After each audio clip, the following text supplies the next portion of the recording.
નમસ્કાર. શક્તિસિંહનો ખળભળાટ. ગુજરાતમાં નીલગાય જે ગૌવંશની જાત નથી પરંતુ હરણના વંશનું પ્રાણી છે, જેના કારણે ખેડૂતોને મોટા પ્રમાણમાં નુકસાન થઈ રહ્યું છે. નીલગાયનો વિકાસ ખૂબ જ ઝડપથી થઈ રહ્યો છે, તો તેને રોકવા અને ખતમ કરવા માટે કેન્દ્ર સરકાર દ્વારા કોઈ પણ પગલાં ભરવામાં આવ્યા છે કે નહીં?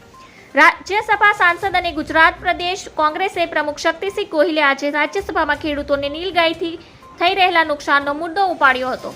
શક્તિસિંહે નીલગાયનો મુદ્દો ઉઠાવતા કહ્યું કે ગુજરાતમાં નીલગાય જે ગૌવંશની જાત નથી પરંતુ હરણના વંશનું પ્રાણી છે, જેને કારણે ખેડૂતોને મોટા પ્રમાણમાં નુકસાન થઈ રહ્યું છે. નીલગાયને કારણે ખેડૂતોના પાકને નુકસાન થતું હોવાથી તે ખેડૂતો માટે તો નુકસાનકારક છે જ, સાથે સાથે તેને કારણે સડક દુર્ઘટનાઓ પણ ઘટે છે. જોકે આ પ્રાણીને વન્યજીવ સંરક્ષણ અધિનિયમ 1972ની અનુસૂચિ 3માં સમાવાયું છે, જેથી તેનો શિકાર કરવા પણ 3 મહિનાની જેલ અથવા આર્થિક દંડ અથવા બંને થઈ શકે છે. ધન્યવાદ. જય હિન્દ.